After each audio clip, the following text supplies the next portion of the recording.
तो यार आज की इस वीडियो में हम बात करने वाले हैं अपर वन यानी कोकोशिबो के बारे में। और मैं तुम्हें पहले ही बता दूं कि इस वीडियो में हम सिर्फ कोकोशिबो की फाइट ही कवर करेंगे। अब मैं ये ऐसा क्यों कह रहा हूँ, इसका रीज़न मैं तुम्हें आखिर में बताऊंगा। लेकिन फिलहाल इस वीडियो में हम बैक स्टोरी के अलावा सब कुछ देखेंगे कि कोकोशिबो किससे लड़ा था और एट द एंड वो कैसे हारा था।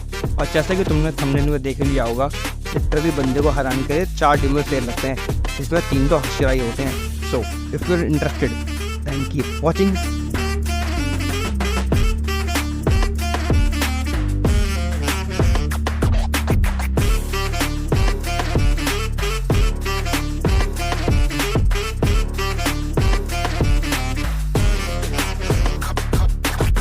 तो यार स्टार्टिंग में हम लोग को दिखाया जाता है ग्यूमी और टोकिटो, जो कि काफ़ी तेज़ी से मुजान की तरफ बढ़ रहे होते हैं।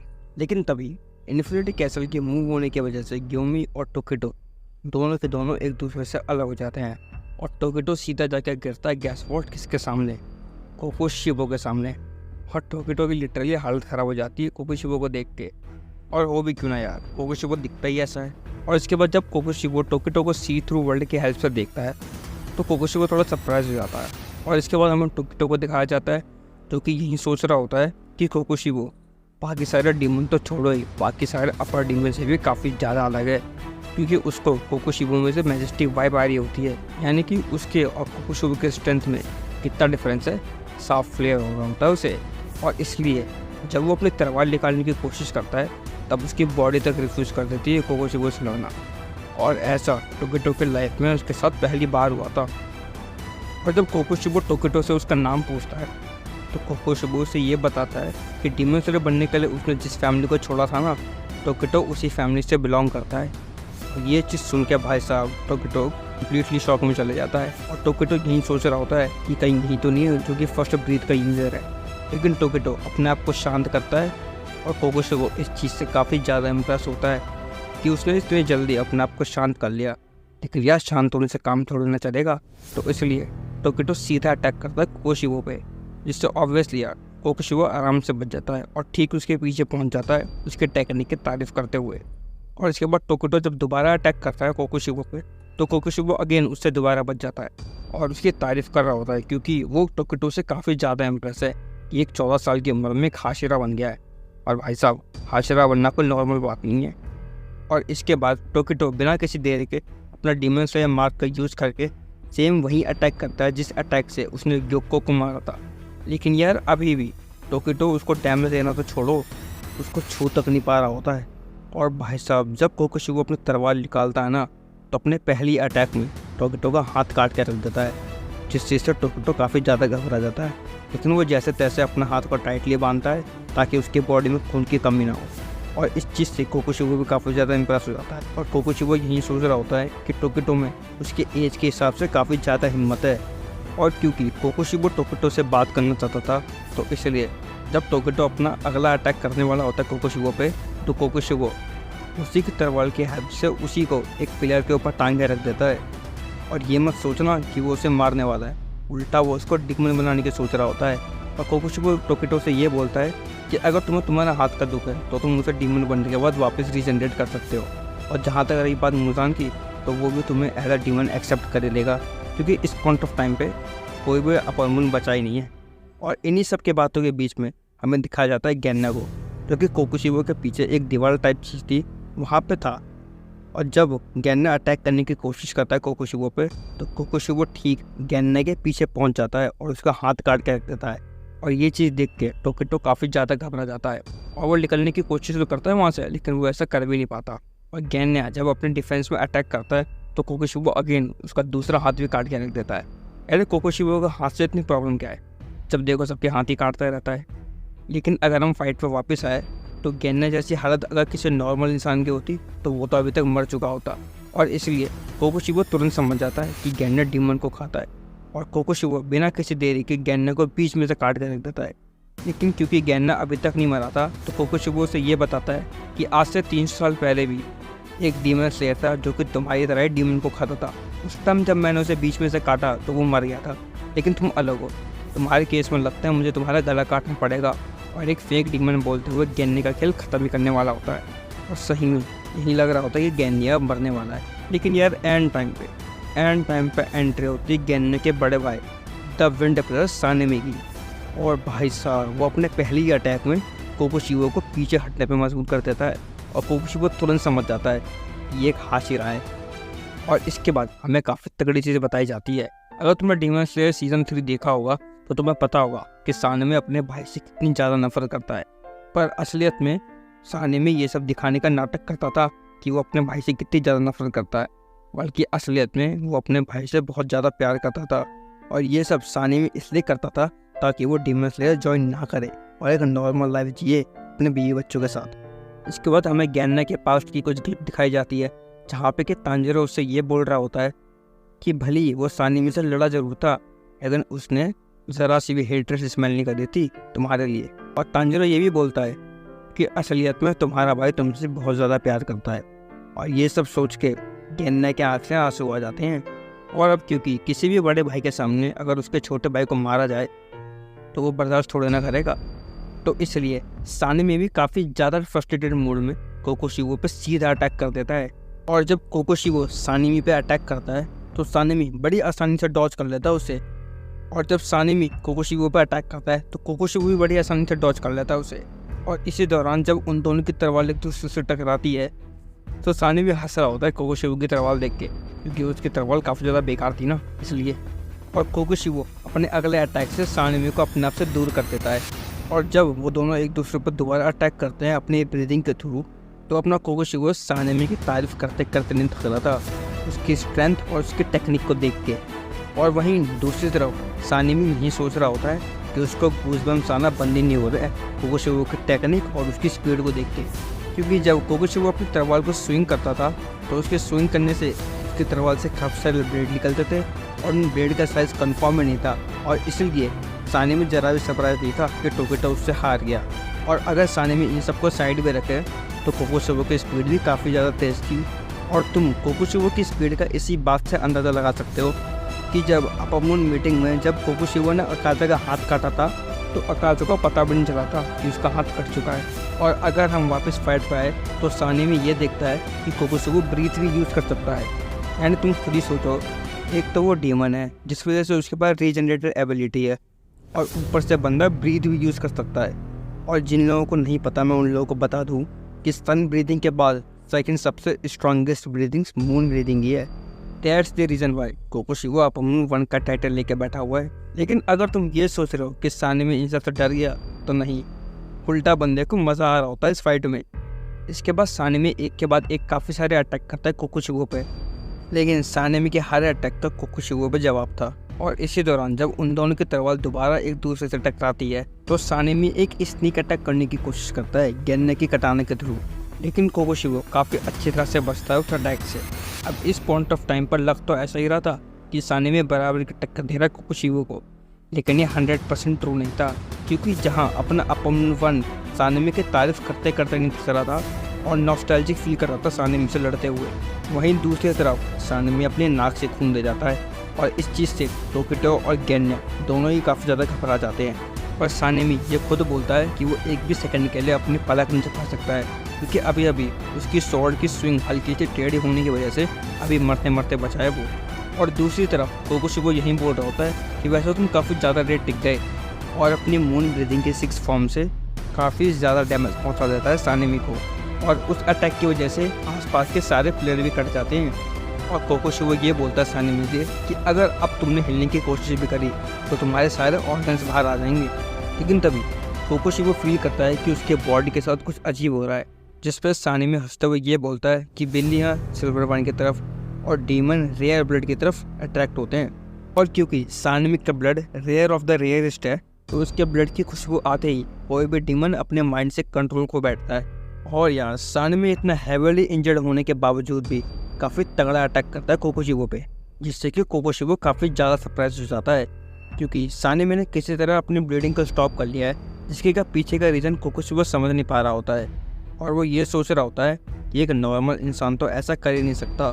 और सही बताऊँ यार, इस पॉइंट ऑफ टाइम पे मुझे सानेमी भी एक डीमन ही लग रहा होता है, क्योंकि तुम ही सोचो यार, कौन इतना हैवीली इंजर्ड होने के बावजूद भी ऐसा अटैक कर सकता है। और अटैक तो छोड़ ही दो, वो बंदा खड़ा कैसे।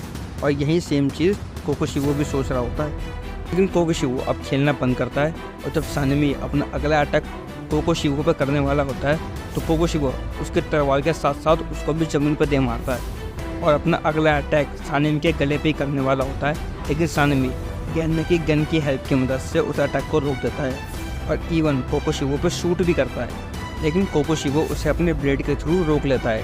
और सही बताऊँ, सानेमी इस वक्त होपलेस सिचुएशन में होता है और कोकोशिवो अपनी मून ब्रीदिंग के थर्ड फॉर्म से सानेमी को काफ़ी दूर धकेल देता है। लेकिन यार एंड टाइम पे एंट्री होती है ग्योमी की, जो कि वहाँ आते ही बोलता है सानेमी से कि तुम अपने स्टोमच को स्ट्रेचअप कर लो। और तुम ग्योमी की पावर का इसी बात से अंदाज़ा लगा सकते हो कि सानेमी, जो कि किसी से भी सीधे मुंह तक नहीं बोलता है, वो ग्योमी के सिर्फ इतना बोलते ही सानेमी बोलता है हाँ ठीक है सॉरी, समझ रहे हो, सॉरी तक बोल देता है बंदा।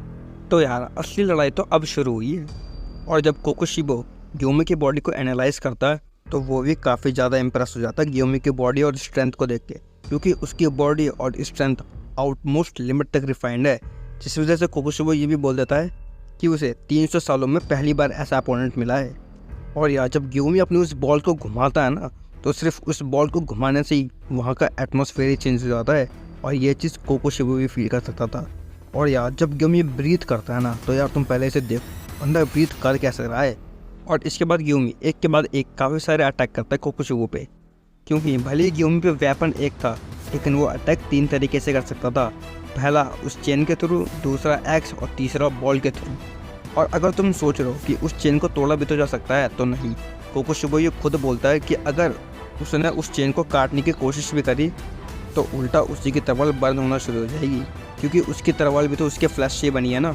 और इसके बाद जब कोकोशिवो ओपनिंग देख के ग्योमी पे अटैक करता है तो ग्योमी काफ़ी अच्छी तरह से अपने आप को डिफेंड करता है और इवन काउंटर अटैक भी काफ़ी अच्छी तरीके से करता है और ये अटैक फाइनली कोकोशिवो को छूता तो है। और इसके बाद ग्योमी कोकोशिवो की तलवार भी तोड़ देता है और इसके बाद दोनों ही अपनी ब्रीदिंग के थ्रू एक दूसरे पे अटैक करते हैं। तो जैसा कि मैंने कहा था कि कोकोशिवो की तलवार उसके फ्लैश से बनी है, तो ऑब्वियसली वो अपनी तलवार को भी रिजेक्ट कर सकता है और इसलिए यही कारण भी है कि ग्योमी अपने चेहरे पर डैमेज ले लेता है। और इसके बाद ग्योमी काफ़ी सीरियस होते हुए ये बोलता है कि वैसे तो मैंने ये मोजान के लिए बचा रखा था, लेकिन अगर मैं यहाँ हारा तो वैसे ही सारा खेल ख़त्म हो जाएगा। तो इसलिए ग्योमी बिना किसी देरी के अपना डीमन स्लेयर मार्क अनलॉक कर लेता है। इसके बाद सीन शिफ्ट होता है और हमें दिखाया जाता है टोकिटो को, जिसकी काफ़ी बुरी हालत हो चुकी होती है और वो ये रियलाइज़ करता है कि उसने काफ़ी ज़्यादा ब्लड लॉस कर दिया है, जिस वजह से वो जल्दी ही मरने वाला है। लेकिन वो ये डिसाइड करता है कि वो मरने से पहले एटलीस्ट अपन मून 1 को हराने में मदद तो कर ही सकता है। और वो जा ही रहा होता है, लेकिन उसे तभी आवाज़ देता है गेन्या, जिसे देखकर टोकिटो काफ़ी ज़्यादा शॉक हो जाता है और वो बोलता है अबे तो अभी तक जिंदा है। इसके बाद गेन्या टोकिटो से कोकोशिवो के बाल लाने के लिए बोलता है, जो कि बीच लड़ाई में टूट रहे थे। इसके बाद सीन शिफ्ट होता है और हमें दिखाए जाते हैं कोकोशिवो और ग्योमी, जहाँ पे कोकोशिवो काफ़ी ज़्यादा अफसोस कर रहा होता है ग्योमी के लिए, जिस पर ग्योमी थोड़ा सरप्राइज कि अफसोस, जिस पे कोकोशिवो ये बोलता है जिस किसी पे भी डीमन स्लेयर मार्क आ जाता है वो इंसान 25 साल के बाद मर जाता है। इसके बाद कोकोशिवो ये बोलता है तुम्हें देख के आराम से बताया जा सकता है कि तुमने अपनी 25 साल की उम्र काफ़ी पहले पास कर ली है, इसका मतलब ये है कि तुम इस रात भी मर सकते हो। और कोकोशिवो ये बोलता है क्या तुम्हें रिग्रेट नहीं है इस बात का कि तुमने अपने बॉडी को इतना मास्टर करा, अपनी टेक्निक को इतना मास्टर करा और एक दिन ये सब कुछ तुम्हारे साथ ही चला जाएगा। जिस पे कि ग्योमी साफ इनकार कर देता है और ये बोलता है कि मेरी लाइफ में ऐसा कुछ है ही नहीं जिस पे मैं रिग्रेट कर सकूं। और रही बात डीमन स्लेयर मार्क की, तो ये बात काफ़ी साल पुरानी है और ये 100% ट्रू है ये भी नहीं पता। और ऐसी फिजूल की बातें सुन के ग्योमी का दिमाग ख़राब होने लगता है। और इसके बाद ग्योमी ये बोलता है कि मैंने अभी रियलाइज़ करा है कि तुमने एक झूठ बोला है, जिसमें कोकोशिवो सरप्राइज मैंने झूठ क्या बोल दिया। जिस पर ग्योमी ये बोलता है कि डीमन स्लेयर की हिस्ट्री में एक बंदा था जिसने कि 25 की लिमिट को पास कर रहा था। और यहाँ पे ग्योमी क्लियरली बात कर रहा होता है योरुइची की। और ये चीज़ सुन के कोकोशिवो बिल्कुल चुप हो जाता है और इससे पहले कि ग्योमी अपनी बात पूरी करता, कोकोशिवो ठीक उसके गले पर वार करता है, लेकिन ग्योमी आराम से बच जाता है उस अटैक से। इसके बाद हमें दिखाया जाता है सानेमी को, जिसकी कि काफ़ी बुरी हालत हो चुकी होती है। ऐसा सिर्फ देखने में लग रहा था, क्योंकि अगले ही पैनल में हमें दिखाया जाता है कि सानेमी ने भी अपने डीमन स्लेयर मार्क को अनलॉक कर लिया है। और जब कोकोशिवो और ग्योमी की फाइट चल रही होती है तो सानेमी बीच में कूद पड़ता है और कोकोशिवो सानेमी का भी मार्क देख लेता है। और कोकोशिवो यही सोच रहा होता है कि क्या इस जनरेशन में सभी के पास डीमन स्लेयर मार्क है। और जब सानेमी और ग्योमी दोनों कोऑर्डिनेशन के साथ कोकोशिवो पर अटैक करते हैं तो कोकोशिबो को पीछे हटना ही पड़ता है। इसके बाद सीन शिफ्ट होता है और हमें दिखाया जाता है टोकिटो और गेन्या। और गेन्या ने अभी अभी कोकोशिबो के बाल खाए हैं और उसके बाल को खाते ही गेन्या की बॉडी तुरंत रीजनरेट हो जाती है। और गेन्या यही सोच रहा होता है कि अगर मैं उसकी तलवार भी खा लूँ। और इतना कहती गेन्या के बॉडी के साथ कुछ अजीब होने लगता है। उसको किसी की आवाज़ आने लगती है और ये आवाज़ और किसी की नहीं मुजान की थी, क्योंकि कोकोशिबो से कह रहा था कि उन हशीरा को यहाँ पे आने मत देना अभी। और इसके बाद हमें वापस फाइट को दिखाया जाता है, जहाँ पे कि कोकोशिबो यही सोच रहा होता है कि अगर मैं इन दोनों को हरा दूँ तो बाकी टीमें फिर वैसे ही हार जाएंगे। और वो ग्योमी और सानिमी को अप्रिशिएट करते हुए ये बोलता है कि ग्योमी अंधा होने के बावजूद भी इतना प्रिसाइज अटैक कर सकता है, और सानिमी जो कि इतना वाउंडेड है कि स्ट्रेंथ पहले से और भी ज़्यादा बढ़ चुकी है। और जब वो दोनों मिलके अटैक करते हैं तो पहले तो सानिमी कोकोशिबो के बाल उड़ा देता है और ग्योमी उसका कान। और जब ये दोनों अपनी ब्रीदिंग को मिला के अटैक करते हैं तो भी सिर्फ कोकोशिबो के कपड़े फाड़ पाते हैं ये लोग। लेकिन यार अगले सीन में हमें ये दिखाया जाता है कि ग्योमी और सानिमी को काफ़ी ज़्यादा डैमेज पहुंचा होता है और ग्योमी तो समझ नहीं पा रहा होता है कि अभी उसके साथ हुआ क्या। और भाई साहब इसके बाद हमें दिखाया जाता है कोकोशिबो को, जो कि अब अपनी फुल स्ट्रेंथ के साथ लड़ने के लिए तैयार होता है। और इसके बाद हमें सानिमी को दिखाया जाता है जिसकी 2 उंगलियां कट चुकी होती है इस अटैक के दौरान। और सानिमी तो ये तक बोल देता है कि अगर ग्योमी ने उसको प्रोटेक्ट नहीं करा होता उसकी चेन के थ्रू तो शायद उसके हाथ ही ना बचते। और भाई साहब इसके बाद जो कोकोशिबो अटैक करता है ना, इतने बड़े बड़े और इतने वाइड रेंज अटैक करता है कि ग्योमी और सानिमी अटैक तो छोड़ ही दो, उस अटैक को डॉज ही कर ले, वही बहुत बड़ी बात है उन दोनों के लिए। और एक सीन में तो हमें ये दिखाया जाता है कि कोकोशिबो ने सानिमी के ऊपर काफ़ी बड़ा अटैक करा होता है और सही में सानिमी को बचने का कोई रास्ता नहीं मिल रहा होता है। लेकिन एंड टाइम पे टोकिटो आके सानिमी को बचा लेता है और टोकिटो सानिमी से ये बोलता है कि मैं तुम्हें अभी मरने नहीं दे सकता, तुम्हारे अभी दोनों हाथ कटे नहीं हैं। और इसके बाद हमें दिखाया जाता है गेन्या को, जो कि यही सोच रहा होता है कि वो इस लड़ाई में कुछ कर भी पाएगा कि नहीं, क्योंकि वो काफ़ी ज़्यादा डरा होता है कोकोशिबो से, उसने जो अटैक करा था ना गेन्या पे उसी वजह से। लेकिन तभी गेन्या को तांजिरो की एक बात याद आती है, जहाँ पे कि तांजिरो ये बोल रहा होता है कि जो वीकलिंग होते हैं ना उनमें सबसे ज़्यादा पोटेंशियल होता है, क्योंकि जो स्ट्रॉन्ग अपोनेंट होते हैं वो वीकलिंग्स पर ध्यान ही नहीं देते, तो इसलिए वीकलिंग पर सबसे ज़्यादा अपॉर्चुनिटी होती है फाइट की बाजी बदलने की। और यही सारी बातें सोच के गेन्या कोकोशिबो की तलवार निकालता है, वहीं जो टूटी हुई तलवार थी, और उसको निकल लेता है। और इसके बाद हमें ग्योमी को दिखाया जाता है, जो कि यही सोच रहा होता है कि इसकी ब्रेन की कितनी फॉर्म्स है, ख़त्म ही नहीं हो रही। और ग्योमी ये भी बोलता है कि कोकोशिबो उसके मूवमेंट इस हद तक रीड कर पा रहा है कि जैसे ही वो अपना अगला अटैक करने की सोचता है कोकोशिबो तुरंत उस पर काउंटर अटैक कर देता है, जिस पर ग्योमी यही सोच रहा होता है कि आखिरकार ये डीमन देख क्या सकता है। और ग्योमी के फुल कॉन्सेंट्रेशन करने के बाद ग्योमी भी सी थ्रू वर्ल्ड को देख सकता था, जिस वजह से ग्योमी एक परफेक्ट इमेज बना सकता था कोकोशिबो के अपने माइंड में। समझ सकते हो कितना बड़ा इम्पैक्ट पड़ सकता है फाइट में। इसके बाद हमें टोकिटो दिखाया जाता है, जो कि यही सोच रहा होता है कि इसके अटैकिंग रेंज के अंदर कैसे जाऊं, क्योंकि टोकिटो को पूरा भरोसा था ग्योमी और सानिमी पे कि अगर वो कोकोशिबो को सिंगल मूवमेंट के लिए भी स्लो कर पाया तो ग्योमी और सानिमी कोकोशिबो के साथ धड़ से अलग कर देंगे। और इसके बाद टोकिटो बिना कुछ सोचे समझे कोकोशिबो की तरफ भागने लगता है, जिस चीज़ से ग्योमी तुरंत समझ जाता है कि टोकिटो करने क्या वाला है।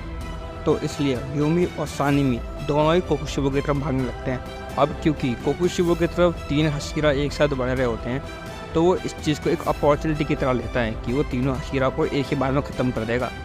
और वो अपनी मून ब्रीदिंग की 14th फॉर्म यूज़ करता है और उन तीनों पे ही काफ़ी तगड़ा अटैक करता है, जिससे टोकिटो और सानिमी बैडली मैनेज कर पाते हैं बचना। और इसके बाद अगर तुमने ग्योमी की गले में देखा हो तो एक माला टाइप चीज़ होती है उसके गले में, तो वो उसी माला की मोती निकाल के कोकोशिबो के हाथ में मारता है। और इस चीज़ से कोकोशिबो का ध्यान भटक जाता है और इसका फ़ायदा उठाता है ग्योमी, और वो अपनी बॉल की हेल्प से कोकोशिबो को काफ़ी हैवी डैमेज पहुंचा देता है।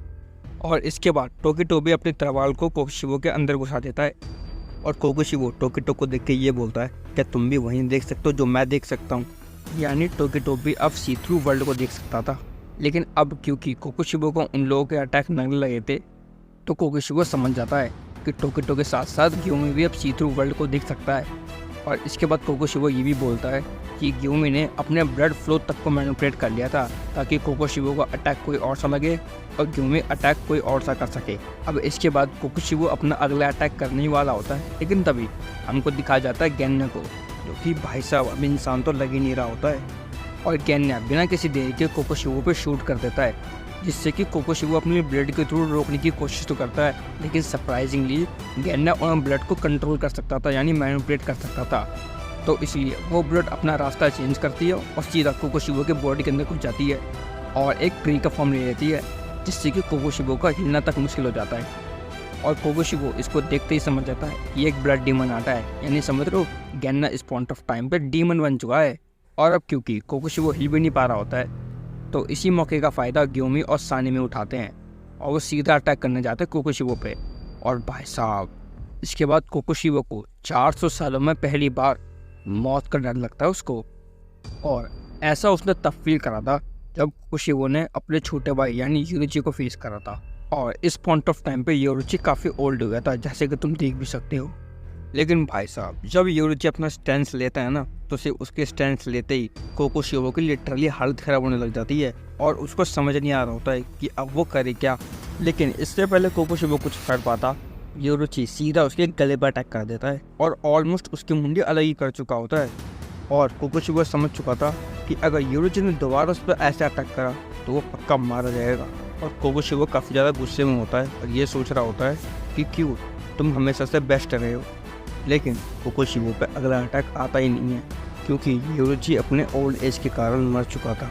और यही सब चीज़ें सोच के कोकोशिवो का दिमाग खराब होने लग जाता है और वो काफ़ी ज़्यादा गुस्से में होता है। लेकिन तभी कोकोशिवो अपने बॉडी में से कई सारे ब्लेड निकाल लेता है और उन ब्लेड में से कई सारे स्लैशेस निकलते हैं। और अब क्योंकि ग्योमी, सानिमी और टोकिटो कोकोशिवो के काफ़ी ज़्यादा पास थे, तो उनके लिए काफ़ी ज़्यादा मुश्किल हो जाता है इस अटैक से बचना। अब इस अटैक से ग्योमी और सानिमी तो बच जाते हैं जैसे तैसे करके, लेकिन टोकिटो और गेन्ना नहीं बच पाते हैं, क्योंकि टोकिटो का हाल गेन्ना जैसा हो जाता है और गेन्ना तो बीच में से कट चुका होता है। और ये सब देखकर टोकिटो काफ़ी ज़्यादा घबरा जाता है कि उनको तो अभी मुज़ान को भी मारना है, जिसके लिए ग्योमी और सानिमी की काफ़ी ज़्यादा ज़रूरत पड़ेगी उन लोगों को। लेकिन यार टोकिटो करे तो करे भी क्या। और यही सारी चीज़ें सोच के टोकिटो अपने ब्लेड को रेड में कन्वर्ट कर लेता है और इस चीज़ से कोकोशिवो को भी काफ़ी ज़्यादा दिक्कत होती है। उसको ऐसा लग रहा होता है कि वो अंदर से जल रहा है। और अब क्योंकि कोकोशिवो का ध्यान भटक चुका था, तो इस बात का फ़ायदा सानिमी उठाता है और वो सीधा अटैक करता है कोकोशिवो के गले पे। लेकिन कोकोशिवो कम्प्लीटली भूल चुका था कि गेन्ना के ब्लड अभी भी उसके बॉडी में मौजूद है, तो इसलिए गेन्ना फिर से अपने ब्लड डीमन आर्ट का यूज़ करता है। और इस चीज़ से कोकोशिवो काफ़ी ज़्यादा सरप्राइज हो जाता है और वो यही सोच रहा होता है कि गेन्ना ऐसी स्टेट में भी अपनी डीमन आर्ट को यूज़ कर सकता है। और इसी के तुरंत बाद ग्योमी अपने बॉल के थ्रू कोकोशिवो के गले पर अटैक करता है।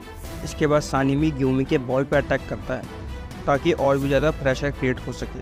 और जब उन दोनों के वेपन आपस में टकराते हैं, तब फाइनली ग्योमी और सानिमी के वेपन भी रेड में चेंज हो जाते हैं और सानिमी अपना पूरा दम लगा देता है एंड फाइनली कोकोशिवो का गला धड़ से अलग हो जाता है और वो मर जाता है।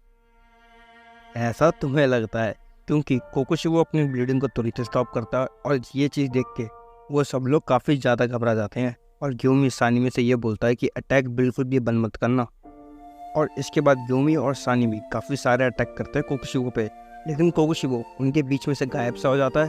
और भाई साहब, इसके बाद जो हमें कोकोशिवो दिखाया जाता है ना, वो तो कोकोशिवो लग ही नहीं रहा होता है। और इसके बाद कोकोशिवो को काफ़ी ज़्यादा फक्र होता है अपनी स्ट्रेंथ पे, क्योंकि अब उसे सिर्फ सनलाइट से प्रॉब्लम है और किसी से नहीं। और इसके बाद जब सानिमी कोकोशिवो पर अटैक करने वाला होता है, तो कोकोशिवो सानिमी की ब्लेड में अपना रिफ्लेक्शन देखता है और वो ये चीज़ देख के काफ़ी ज़्यादा शॉक होता है कि यार अब मैं क्या बनते जा रहा हूँ, क्योंकि ये तो वो है ही नहीं जो कि मैं हमेशा से बनना चाहता था। और इसके बाद कोकोशिवो अपने आप से ही पूछता है क्या एक समुराई का चेहरा ऐसा दिखता है। और इसके बाद कोकोशिवो ये दिखता है कि उसकी बॉडी डिसइंटीग्रेट होने लगी है। यहाँ पर टोकिटो ने अपनी तलवार घुसाई थी। और अब क्योंकि कोकोशिवो का ध्यान बिल्कुल भी फाइट में नहीं था, तो सानिमी और ग्योमी कोकोशिवो के बॉडी के चीथड़े उड़ा देते हैं। एंड फाइनली इस तरह अपर मून वन का एंड हो जाता है और इस फाइट के दौरान गेन्ना और टोकिटो नहीं बचते हैं। तो यार, अब जब सारे अपर मून डिफीट हो गए हैं, अगर तुम्हें अकाज़ा के बारे में जानना है तो तुम मेरी इस वीडियो को देख सकते हो, और अगर तुम्हें डोमा के बारे में जानना है तो तुम मेरी इस वीडियो को देख सकते हो। और रही बात काइगाकू और नाकिमी की, तो काइगाकू को तो जेनत्सु हरा देता है, और रही बात नाकिमी की, तो नाकिमी के बारे में हम अगली वीडियो में बात करेंगे। और अब सिर्फ कोकोशिवो की बैक स्टोरी रह रही है, जिसको कि हम एक सेपरेट वीडियो में देखेंगे, क्योंकि अगर मैं उसको अभी एक्सप्लेन करूँगा तो वीडियो 1 घंटे तक की हो जाएगी, और टू बी ऑनेस्ट वो मेरा भी बस के बाहर है। तो बस आज के लिए बस इतना ही। वीडियो अच्छे लगे तो लाइक ज़रूर करना। ऐसी वीडियो के लिए मेरे चैनल को सब्सक्राइब जरूर कर लेना, क्योंकि फ्यूचर में आने वाली 2 वीडियो काफ़ी ज़्यादा धमाकेदार होने वाली है। तो मिलते हैं अगली वीडियो में, तब तक के लिए आओ यहाँ से।